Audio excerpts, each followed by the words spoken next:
I know what you're all thinking. You're all sitting out there looking up at me thinking, is this guy going to give me some tips that I can take back to my business and use? Or is this going to be 45 minutes of my life that I can never get back again? Well, let's find out. It should be a fun trip. And just call them your team and think they are. That's not enough. You're going to have a lot of turnover. We hate turnovers in football, right? Interceptions, fumbles. Every time you turn the ball over to the other team, on average, you lose 4 points. What's the average cost to replace an employee that you lose through turnovers? Anybody know? Guess? 33% of his salary. It says on my website, I speak from experience. And if it says it on my website, it must be true. I broadcast 2 Super Bowls. I covered 10 or 12 others. I called a total of about 300 NFL games between the Cowboy Radio Network and the Oiler Radio Network. I know what a two-deep zone is.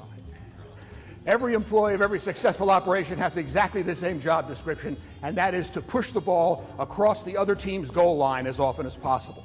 Mark, it was just incredible the way you compared it with the NFL and teamwork and things that went on back in the 60s. Nothing has changed. People want to be treated like people. The more you create a real team feeling, where there's an overarching goal that everybody can point toward, the lower their turnover is going to be, the more people are going to come and want to come and work for your organization. It's not about salary anymore. It's about belonging. I had an opportunity to hear Mark speak, and what a great vision he has, a great insights into how really a fantastic world-class business works.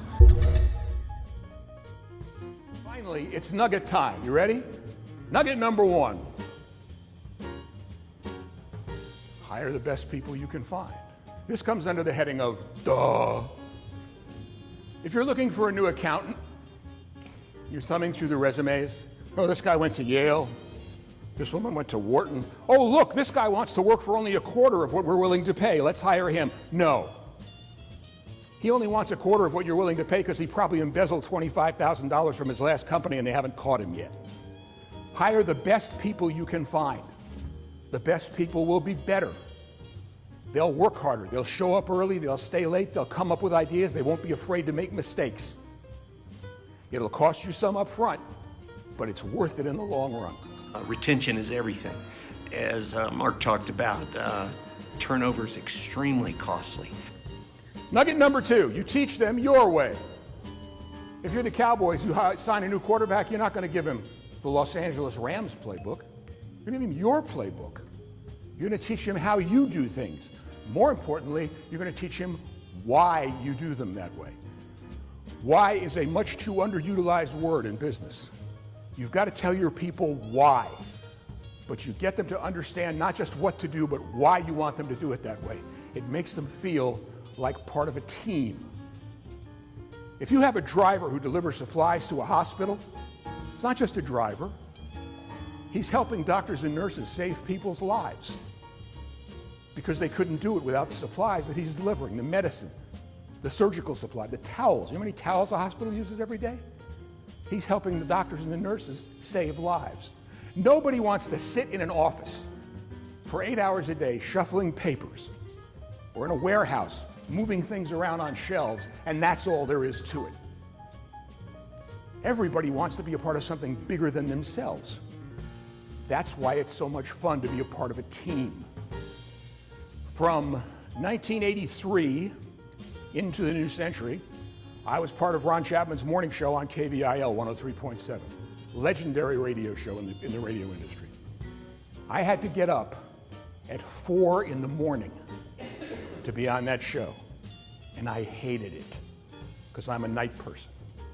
But there were many mornings driving into work in the dark when I would think how cool it was that 8 of us from all over town, young, old, male, female, black, white, were going to come together in this one place and spend 3 hours just trying to make Dallas and Fort Worth laugh on their way to work. That's why it was such a great team, because we had an overriding purpose to what we were doing. Nugget number 3, this is where you stop fumbling. This is where you stop throwing interceptions. This is where I stop speaking in football analogies. Once you've done number 1 and number 2, get out of their way and let them do the job you hired them for. Don't micromanage. If you stand over their shoulder, you're going to make them feel like they're 8 years old and mom is watching them do their math homework. Let them do the job you hired them to do. Otherwise, they're going to work out of fear. If they make a mistake, gently correct them. If they make the same mistake a second time, correct them a little more firmly. If they make the same mistake a third time, you might want to revisit rule number 1. If you take nothing else from what I've said, if you really do believe that this has been 45 minutes of your life you can never get back again, at least take this. Nobody does their best work in a climate of fear.